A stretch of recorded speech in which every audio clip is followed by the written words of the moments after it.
অলি সঙ্গ করে যখন আবারও জয়ী তার বাড়িতে আসে সূর্যের একটু কণ্ঠ শোনার জন্য যে এই লোকটি আসলে তার বাবা কিনা, ঠিক তখনই যেন অলি এটা বুঝতে পেরে জয়ীর কানের মধ্যে একটি হেডফোন দিয়ে দেয়। কেননা জয়ী তো এমনিতেই চোখে দেখে না, তার উপর যদি তার কানের মধ্যে একটি হেডফোন দিয়ে গান বাজিয়ে দেওয়া হয় তাহলে তো আর কোনো কথাই শুনবে না তার সে বাবার। তারপর যখন আসে সূর্য তার সঙ্গে কথা বলতে থাকে, ঠিক তখনই যেন সে কোনো কথাই বুঝতে পারে না। তারপর যেন এক পর্যায়ে সূর্য বাড়ির বের হয়ে গেলে তখন যেন চারু এসে তাদেরকে বলতে থাকে যে সূর্য তো অনেক আগে বাড়ি থেকে বের হয়ে গিয়েছে। তখন যেন এই কথা শুনে অলি মনে মনে ভাবতে থাকে যে তাহলে কি বাবা আবারও আমার মায়ের সঙ্গে দেখা করার জন্য সেই হোটেলের মধ্যেই চলে গেল, নাকি আমাকে এখনই সেই বিষয়টা জানতে হবে। তারপর যেন সে সূর্যকে খোঁজার জন্য সেই হোটেলের মধ্যেই পৌঁছে যায়। তারপর আমরা অপরদিকে দেখতে পারি যে সাক্ষ্যদ্বীপের হোটেলের মধ্যে কিছু গুন্ডাপান্ডা এসে বেশ অনেকটা ভাঙচুর শুরু করে দিয়েছিল।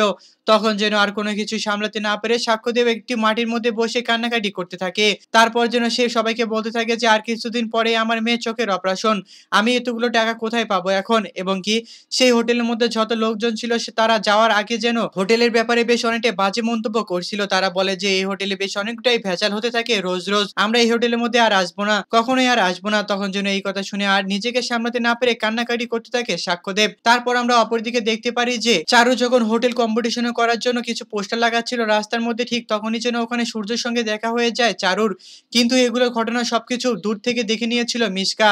সে তো বারবার করে মনে মনে ভাবছিল যে আরে আমি তো এই মেয়েটাকে কিছুদিন আগে হোটেলের মধ্যে বসে কান্নাকাটি করতে দেখলাম, আমি তো ভেবেছিলাম হয়তোবা সূর্যের সঙ্গে এর এখন ব্রেকআপ হয়ে গিয়েছে, কিন্তু দেখো একবার ব্রেকআপ হওয়ার পরও দেখো কিভাবে তারা একত্রিত হয়ে রয়েছে।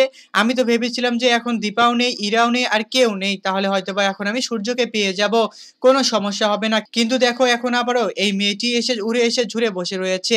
এখন আমার একটি কাজ, এই নামে চারু মেয়েটিকে শেষ করে ফেলা, তাহলে আমাকে আর সূর্যের কাছ থেকে আর কেউ আটকাতে পারবে না। আমি যেভাবে হোক সূর্যের কাছে যেতে চাই। হ্যাঁ বন্ধুরা, অনুরাগের ছোঁয়া ধারাবাহিক নাটকের আগামী পর্বগুলোতে আমরা ঠিক এমনটাই দেখতে পারবো। আর আপনারা যদি আমাদের চ্যানেলে নতুন হয়ে থাকেন তাহলে চ্যানেলটিকে অবশ্যই একটি সাবস্ক্রাইব করে দিবেন। আর আজকের এই এপিসোডটি আপনাদের কাছে কেমন লেগেছে তা অবশ্যই আমাদেরকে কমেন্ট করে জানাতে কিন্তু একদমই ভুলবেন না। ধন্যবাদ।